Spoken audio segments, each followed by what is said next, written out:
네, 감사합니다.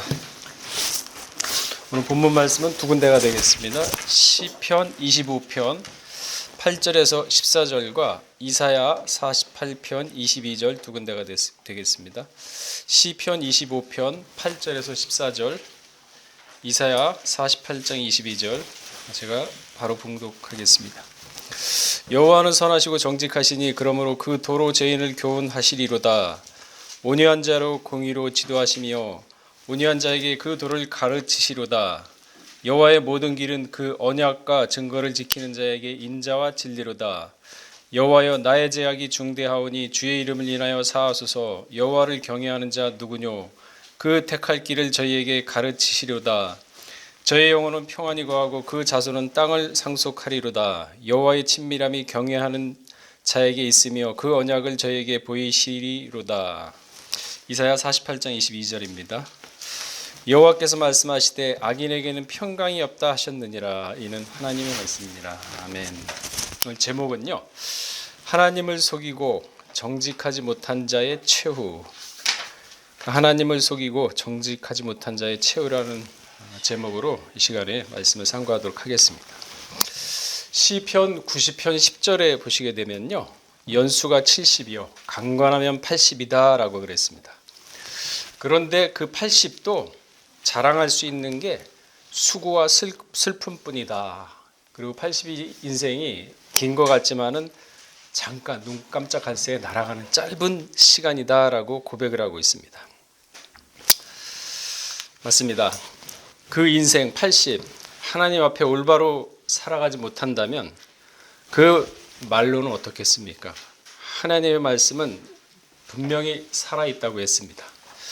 사람의 말은 아무 의미가 없고 죽은 말이지만 하나님 말씀은 그렇지 않죠. 반드시 살아있고 그 말씀 반드시 역사가 일어납니다. 그렇기 때문에 이 살아있는 하나님 말씀을 깨달으려고 알려고 애쓰지 않는다면 하나님은 절대 그 말씀을 깨닫게 해주지 않으십니다. 마음 가운데 뜨겁게 뉘우치고 회개하는 마음 안 생기게 하죠. 그러면서 다시 우리가 하나님의 말씀을 상고하려고 할 때는 그 말씀을 첫째 사모하는 마음이 있어야 됩니다. 그래야 말씀이 우리 마음에 부딪히고 깨달을 수가 있거든요.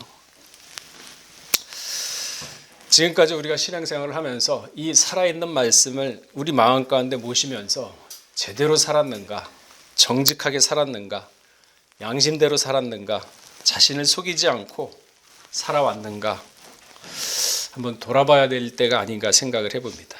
정직하다. 자신을 속이지 않는 사람을 말하죠. 바를 정자에 고들치기입니다. 그러니까 정직하다는 얘기는 마음에 거짓이나 속임이 없다라는 그 뜻입니다. 거짓이나 속임이 없다. 그래서 정직한 사람은요, 언제나 그 마음이 기둥처럼 곧습니다. 굽어있질 않아요. 휘어있지도 않습니다. 곧습니다.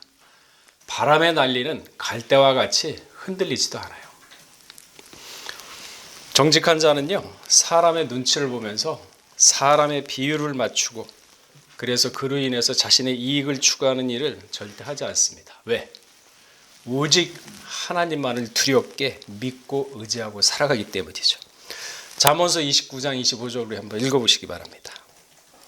잠언서 29장 25절 말씀입니다.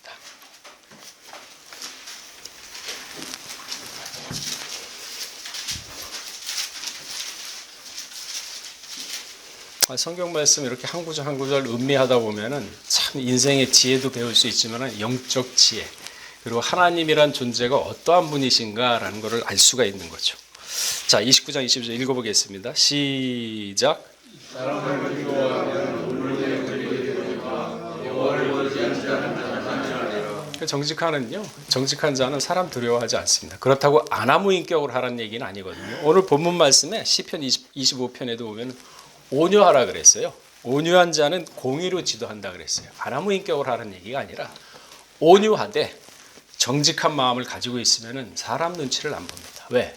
하나님의 눈치를 보니까 하나님을 더 두렵게 믿거든요.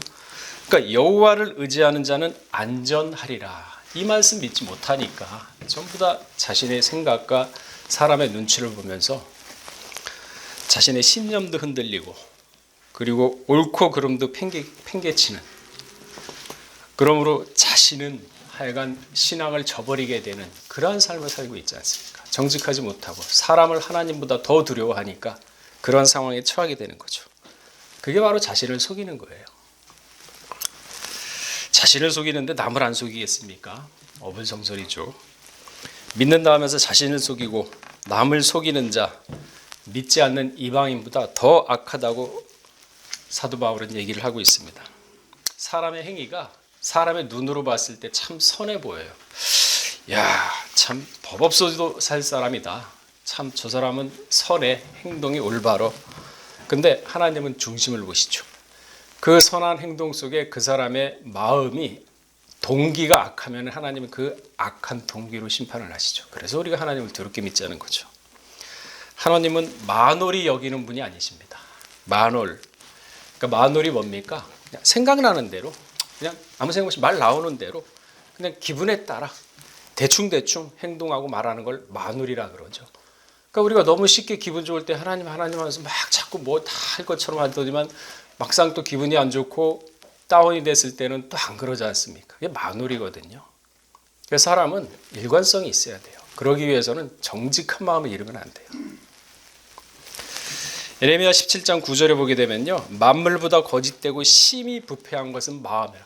하나님이 얘기한 겁니다. 나는 안 그래. 내 마음은 깨끗해. 아니요, 부패한 것은 마음이라고 얘기를 하고 있어요. 누가 능히 이를 알려마는 심장과 폐부를 살피는 분이시라. 요한복음 2장 24절에서 25절에 그 말씀이 있죠. 이는 친히 모든 사람을 아심이라. 나는 안 그래. 나는 진짜 정직하고 깨끗해. 나는 뭐 부패하지 않았어. 그럴까요? 진짜 고속도로에서 배가 아파가지고 화장실을 찾았는데 그 화장실에 갈 때하고 갔다 오고 난 다음에 마음이 똑같습니까? 다르죠. 그 갈 때 잡아가지고 뭘 해달라 그러면 화장실 가는 게 급하니까 알았어, 내가 다 해줄게. 갔다 오고 나서 모든 일을 다 봤을 때 다 해줄게 하나요? 부패한 마음이죠. 일관성이 없잖아요. 신독이라는 말이 있습니다. 신독. 홀로 있을 때라도 마음과 행동이 흐트러짐이 없어야 한다 그랬습니다. 남이 보면 행동 거지를 올바르게 하고 가식이죠. 남이 보지 않으면 엉망이고, 이런 행위가 바로 자신을 속이는 행위라는 것이죠. 진실되지 못한 행동이라는 거죠. 이런 걸 하나님이 판단하신다는 거죠. 그러니까 이러한 마음가짐 상태가 있다면 마귀가 틈을 타기가 아주 쉬운 상태에 놓여 있는 겁니다. 그래서 마귀에게 놀아나는 거죠. 근데 모릅니다. 그러니까 정신 바짝 차려야 된다는 거예요. 그러니까 때가 때인 만큼 우리 젖이나 먹고 단단한 식물을 먹지 못한다면 신앙이 과연 잘하겠습니까? 애가 3살, 4살 됐는데도 여전히 젖 먹는다 그러면 그 신체가 잘하겠어요? 밥도 먹고 김치도 물에 씻어가지고 먹여주면서 좀 단단한 걸 먹어야지만 신체가 자라죠. 똑같아요. 스스로 속이면 절대 안 합니다. 하나님을 두렵게 믿어야 하죠. 히브리 9장 27절에 보면 분명히 하나님은 죽는 것은 정했다 그랬습니다. 그 다음에 심판이 있다 그랬어요. 반드시 심판이 있습니다. 여러분, 말씀 깨닫지 못하는 것, 그것도 죄입니다. 왠 줄 아세요? 말씀을 알려고 노력하지도 않고 사모하지도 않고, 그런데 말씀이 깨닫겠습니까? 이 말씀은 살아있다니까요. 못 깨달아요. 그저 귀에 좋은 말만 들으려고 하고 그 말에 만족감을 느껴가지고 그대로 행동하려고 하고 하나님 말씀은 접어두고. 그래서 디모데후서 4장 3절에 뭐라 그랬습니까?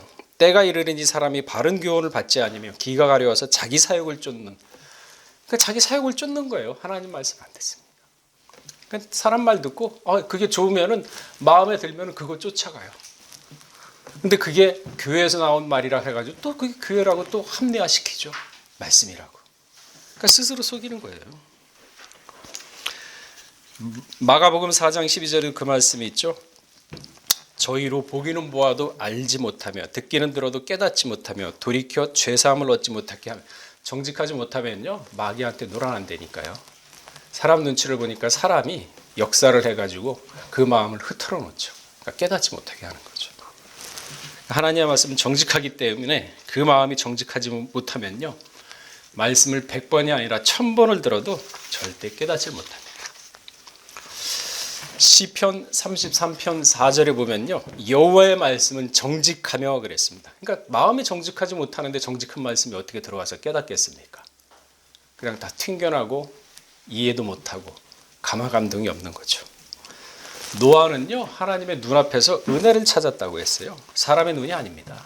하나님의 눈앞에서. 하나님의 눈에 보입니까? 안 보여요.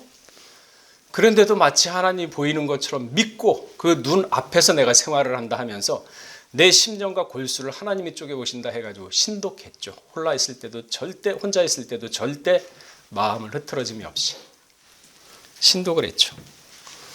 그러니까 사람 보면은 착한 척, 선한 척, 위선적이죠. 거짓된 행동. 노아는 그런 행동 안 했어요. 사람이 있든 없든 하나님이 나를 감시하시는구나. 나를 눈동자처럼 지키고 보호하고 동시에 내 마음과 심령 골수를 쪼개보시는구나. 그걸 더 두렵게 믿었기 때문에 정직 안 할 수가 없죠. 선악간에 마음 먹었던 거, 행동했던 거, 다 심판하시는구나.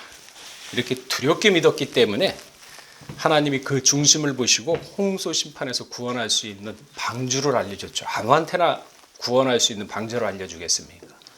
믿습니다, 믿습니다, 알려주십시오, 구원해 주십시오 한다고 하나님이 해주시나요? 하나님 더 야가요, 우리보다. 우리 심령 골수를 쪼개보시는데 그 말에 진실이 있는지, 그 마음이 정직한지 그거를 보시고 판단하시지 사람의 행동 보고 판단 안 하세요. 그만큼 자격이 되니까 하나님이 주어준 거죠. 방주를 지어라. 만으로 여기는 분이 아니시거든요. 하나님은 나의 일거수일투족을 지켜보신다고 확실하게 믿는다면 하나님 앞이건 사람 앞이건 거짓말할 수 없습니다. 정직합니다. 그래서 항상 말에 일관성이 있어요. 다 하나님의 존재를 믿지 않기 때문에 아주 쉽게 거짓말을 하고 쉽게 남을 속이고 쉽게 선동하고 쉽게 남의 영혼을 가지고 좌지우지하고 그러는 거 아니겠습니까? 그 지혜가 없고 지식이 없으니까 그러한 선동과 거짓과 위선의 가면 앞에서 사람들은 노란하게 되는 거예요. 왜? 분명히 아까 읽었지 않습니까? 잠언서 29장 25절 하나님을 경외하는 자는 안전하리라 그랬거든요. 하나님이 보호해 주세요. 여러분, 악인이 왜 우리를 손을 못 대는 줄 아세요? 손을 대려면 그 마음간에 두려움을 줘요. 저 사람 건들면 안 되겠구나. 하나님 믿는 사람이구나. 그 마음을 주기 때문에 손을 못 건드는 거지. 그냥 하나님이 사람의 마음을 다 움직이고 좌지우지 하시는데 고레스도 마음 움직였지 않습니까? 그 하나님을 우리가 지금 믿고 그 하나님을 우리가 아버지라고 부르는 겁니다. 근데 그 하나님 앞에서 정직하지 못하고 자기 생각대로 살고 그러면서 사람을 갖다가 앞에서 위선하고 거짓한다 그러면 하나님 그 사람 돕겠습니까? 안 돕지? 버리죠. 두렵게 믿어야 된다니까요. 교회에 거짓말하는 목사, 장로, 권사, 집사 있으면요 교회 망합니다. 그 전에 먼저 그 집 가정부터 망합니다. 그러니까 항상 거짓말하지 마세요. 목사 거짓말하면 무서운 심판 받습니다. 성도들보다 더 큰 심판 받아요. 거짓의 뇌물로 사람의 마음을 사서 이용하는 거 반드시 망합니다. 시편 15편 5절에 별리로 대금치 아니하며 뇌물을 받고 무죄한 자를 해치 아니하는 자니 이런 일을 행하는 자는 영원히 유동치 않니. 별리를 이득을 얻기 위해서 뇌물을 받고 하는 사람들 망하죠. 잠언서 15장 27절에 이익을 탐하는 자는 자기 집을 해롭게 하나 뇌물을 싫어하는 자는 사느니라. 잠언서 17장 23절에도 악인은 사람의 품에서 뇌물을 받고 재판을 굳게 하느니라. 그런 거 많잖아요. 우리 지금 보고 있지 않습니까? 이거 어떻게 하려고 그래요? 이사야 5장 23절 그들은 뇌물로 인하여 악인을 어렵다 하고 의인에게서 그 의를 빼앗는도다. 뇌물을 받고 어긋된 일을 하는 자, 악한 자들이죠. 빨리 회개하고 돌아서야죠. 욥기 15장 34절에 보면요, 욥기 15장 34절 사곡한 무리는 결실이 없고 뇌물을 받는 자의 장막은 불탈 것이다. 뇌물 받으면 집 앞 망해요. 불타버리고 망한다니까요. 죄밖에 안 남아요. 근데 몰라요. 왜? 욥기 15장 33절을 못 읽어봤으니까. 읽어도 믿질 않으니까. 미가서 3장 11절에 뭐라 그랬습니까? 우리 한번 찾아보시기 바랍니다.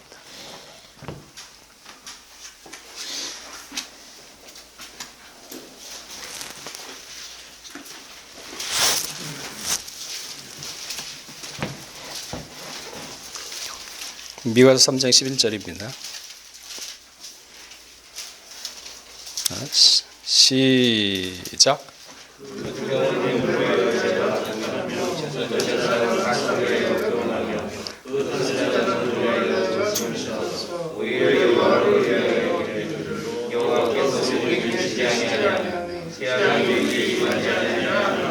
그러니까 그 두령, 뇌물을 위해서 재판합니다. 재판을 갖다가 돈 받고 굽게 하죠. 옳게 안 합니다. 그리고 그 제사장은 싹쓸 인하여 교화하며, 그러니까 싹쓸 받고서 집안 망하지 않습니다. 우리에게 말씀이 있습니다. 하나님이 우리한테 있으니까 뭐가 망하겠습니까? 복 받을 겁니다. 복 받을 겁니다. 걱정하지 마세요. 그거 있잖아요. 돈을 위하여 점치며 오히려 여호와를 의뢰하여 이르기를 우리 여호와께서 우리 중에 계시지 아니하냐, 재앙이 우리에게 임하지 아니하냐. 그러니까 제사장이 싹쓸 위해서 이렇게 교훈한다는 겁니다.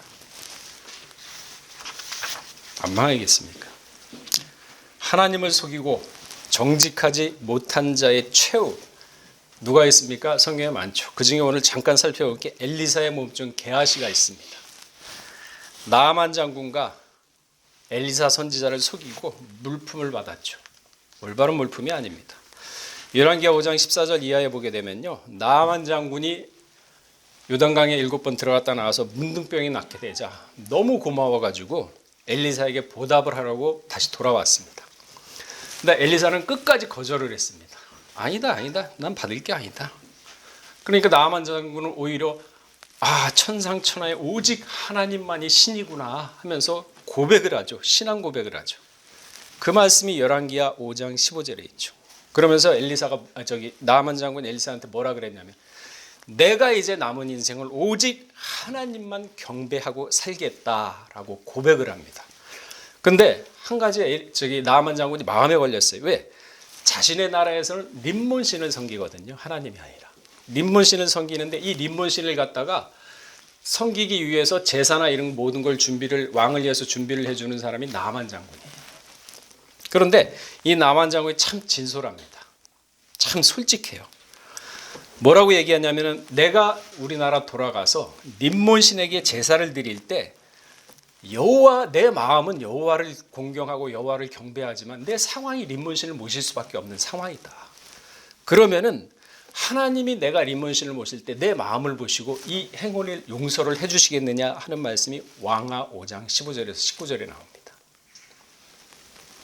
그 19절에 뭐라 그랬습니까? 엘리사가 가로되 너는 평안히 가라. 저가 엘리사를 떠나 조금 진행하니라.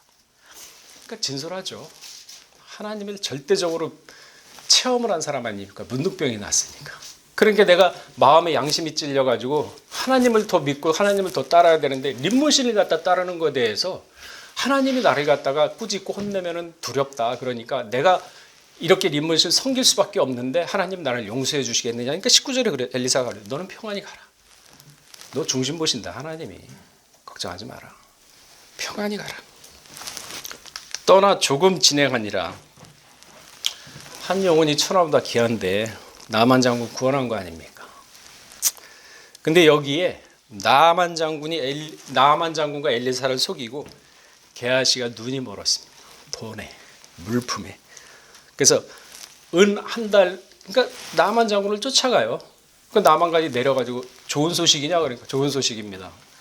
뭐냐 그랬더니만 내가 두 사원을 데려왔는데 엘리사 선지자가 은 한 달란트와 옷 2벌을 달라고 얘기합니다. 그러니까 나아만 장군이 아니다, 내가 은 2달란트를 주겠다고 해서 넉넉히 줬어요. 그리고 돌려보내고 이걸 숨겼습니다.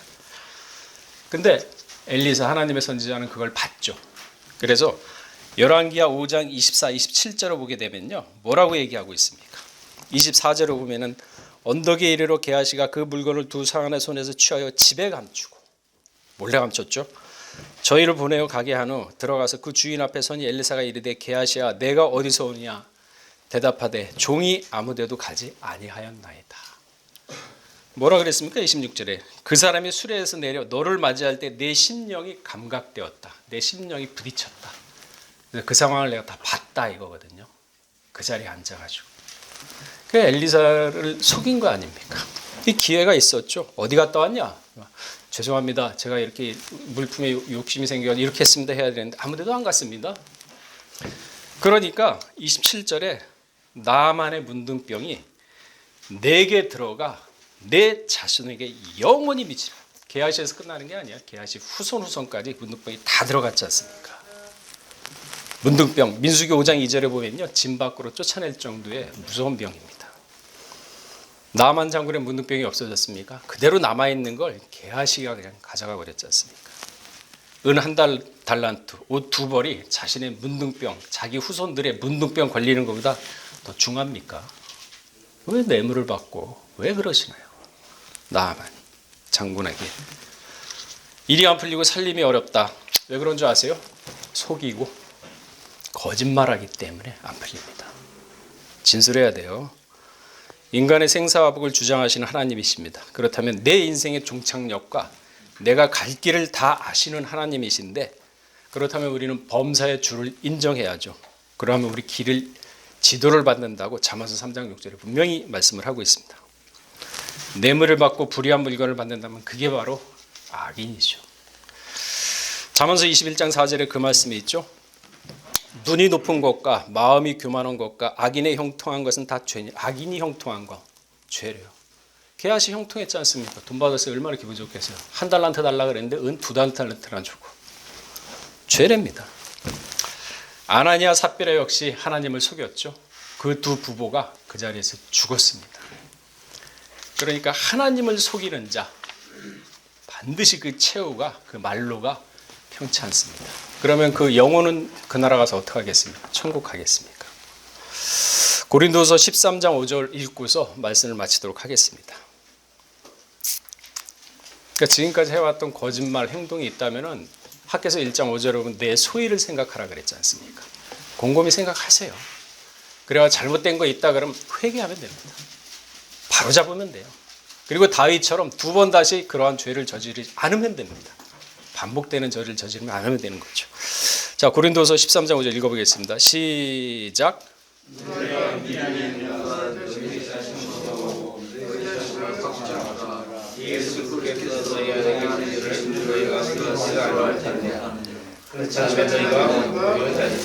내 안에 믿음이 있는지 스스로 시험하고 확증하라 그랬죠.